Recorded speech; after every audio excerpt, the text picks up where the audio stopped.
شکرانه طاهری دانشجوی دانشگاه ملی تاجیکستان برنده شاهجایزه آزمون جمهوریوی فروغ صبح دانایی کتاب است. در سال 2023 و 11 غالب دیگر را رهبریت دانشگاه ملی تاجیکستان و رهبران ساختارهای گوناگون دانشگاه در صحن بینای مرکزی با تنتنه مخصوص پذیرایی کردند. مینداری خود را از صمیم قلب و با صمیمیت افزون که امروز شادی ما را تجسمگر است به محترم جناب عالی میرسانم. توانستیم که گام‌های موفقیت را در جاده‌ای که انتخاب نمودیم گذاریم و برای این مینداری خود را به کل استادان، به کل آنهایی که در برم بودند، پیوندان، نزدیکان، پدر و مادرم پیش از همه و برای آنهایی که در مطالعه ادبیات ها برایم کمک کردند، برای آنهایی که در این موفقیت در برم بودند و می‌کوشیدند که برام کمک کنند، از صمیم قلب و با احترام افزون و بی‌پایان صمیمیت خود را،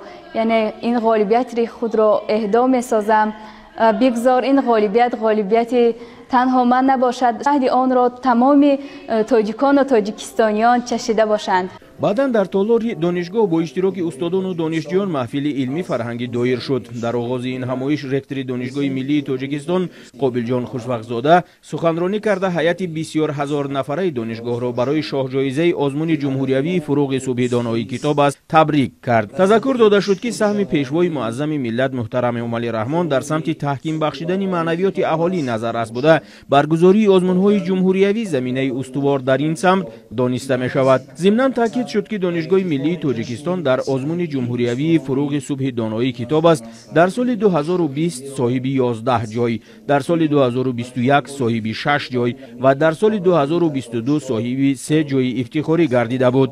شکرانه طاهری دانشجوی کورس سیوم فاکولته حقوق شناسی امسال غالب شاهجایزه آزمون مذکور در سال 2023 گردید. در مراسم قدردانی هیئت غالبان با افتخارنامه دانشگاه ملی تاجیکستان و مکافات پولی هوسمند گردانیده شدند. غالب شاهجایزه شکرانه طاهری از گروه شرطناموی به گروه بودجه‌وی گذرانیده شد که مبلغ شرطنامه 35,000 سامانی را تشکیل می نمود. همزمان با مبلغ 10,000 سامانی هوسمند گردانیده شد. دسته غالبان 3 جای یکم با مبلغ 10,000 سامانی، غالبان 7 جای دوم با مبلغ 5,000 سامانی، غالب 1 جای سیوم با مبلغ 4,500 سامانی و غالب 1 جای افتخاری با مبلغ 2,500 سامانی هوسمند گردانیده شدند. محفل با قرائت شعر و برنامه رنگین فرهنگی انسامبل خلقی نوروز دانشگاه با آخر رسید.